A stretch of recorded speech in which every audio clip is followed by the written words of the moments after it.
7 suspects arrested. Hitmen paid, a rapper's life cut short.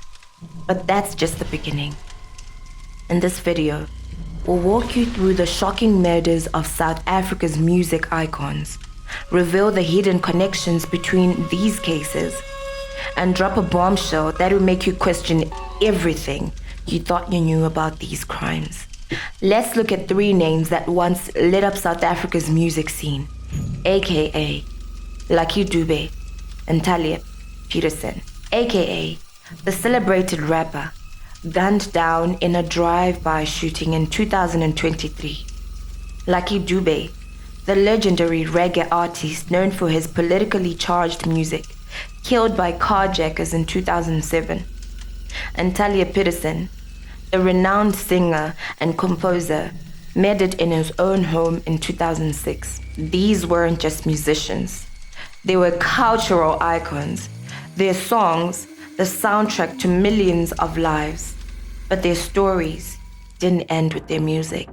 In fact, their deaths might be connected in ways you never imagined.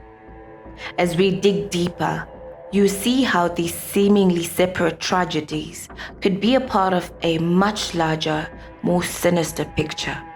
Now, let's peel back the layers on these tragic cases and look at the individuals behind the trigger.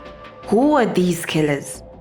And what drove them to silence some of South Africa's most beloved voices? In the AKA's case, the plot thickens with each revelation. 7 suspects have been arrested, but their identities paint a picture more complex than a simple shooting.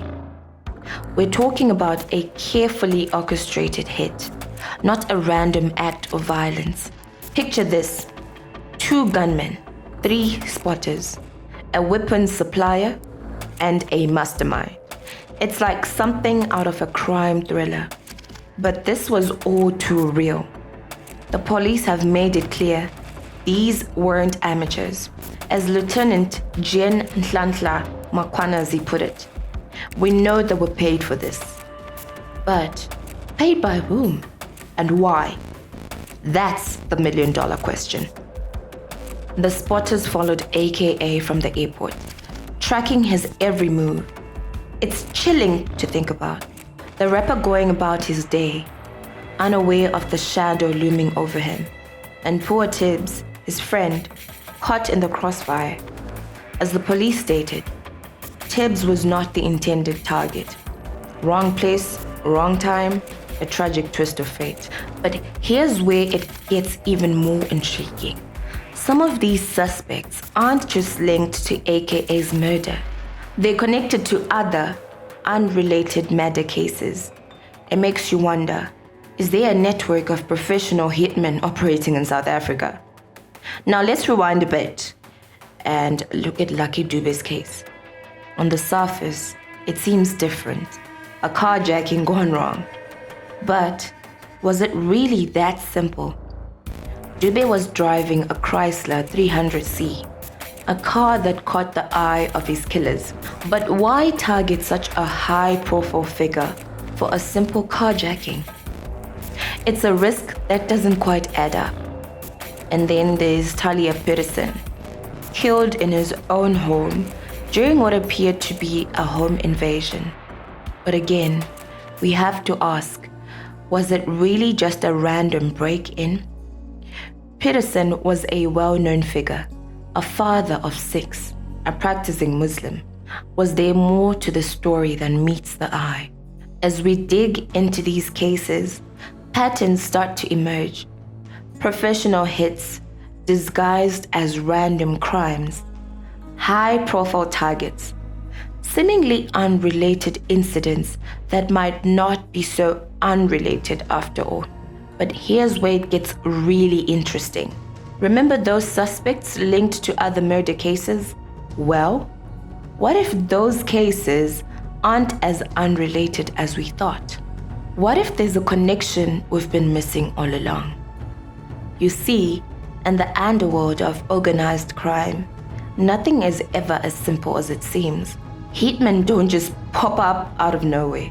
They're part of a larger ecosystem, a network that operates in the shadows, and sometimes those shadows stretch further than we might think.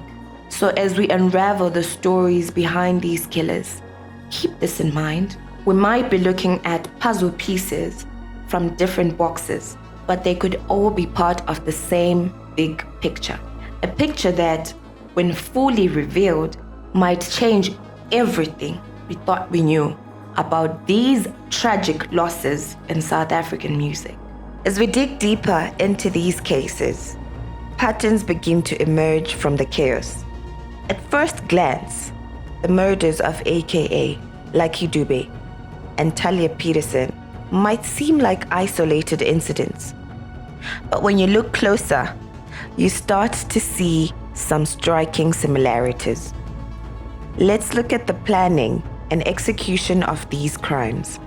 In AKA's case, we saw a level of coordination that goes beyond a typical street crime. Multiple suspects, each with a specific role: gunmen, spotters, a weapons supplier, even a mastermind. It's like a well-oiled machine, not a random act of violence. Now you might be thinking, but weren't some of these just robberies gone wrong? That's what it looked like on the surface. But here's the thing. When you're dealing with high-profile targets like these musicians, nothing is ever that simple. Take Lucky Dube's case, for example. On paper, it was a carjacking. But why target such a well-known figure? The risks are much higher. It's like robbing a bank when there's an easier target right next door. It just doesn't add up. And then there's the question of firearms. You see, South Africa has some pretty strict gun control laws. The Firearms Control Act of 2000 was supposed to reduce the number of guns in civilian hands. In fact, between 1998 and 2001, the South African Defence Force destroyed about 270,000 weapons. The police took out another 30,000 in 2001 alone. So with all these efforts to keep guns off the streets, how did these killers get their hands on firearms? It's not like you can just walk into a store and buy one. This suggests a level of organization and resources that goes beyond your average criminal. Which brings us to the elephant in the room: organized crime. When you have coordinated attacks, access to illegal firearms, and high-profile targets, it's hard not to wonder if there's something bigger at play. It's like pulling on a loose thread and watching the whole sweater unravel. You start to see connections where you least expect them. Of course, we can't ignore the public reaction to these murders. Each one sent shockwaves through South Africa. These weren't just crimes. They were attacks on cultural icons, on the very fabric of South African society. The media coverage was intense. Each case reignited debates about gun control, crime rates, and the safety of public figures. As Police Minister Maqubela said after the arrests in AKA's case, "I hope South Africans will sleep better after this." It's a statement that speaks volumes about the impact these crimes had on the national psyche. But here's where it gets really interesting. The more you look at these cases together, the more you start to see a pattern. High-profile targets, public locations, coordinated attacks. It's like someone sending a message, but who and why? The arrests in AKA's case might have given some closure, but they've also opened up a whole new can of worms. As Lieutenant General Nhlanhla Mkhwanazi said, it was clear that AKA was monitored from the airport. We know they were paid for this, but who was pulling the strings and why? And let's not forget the cross-border element. Some suspects in AKA's case were arrested in neighboring Eswatini.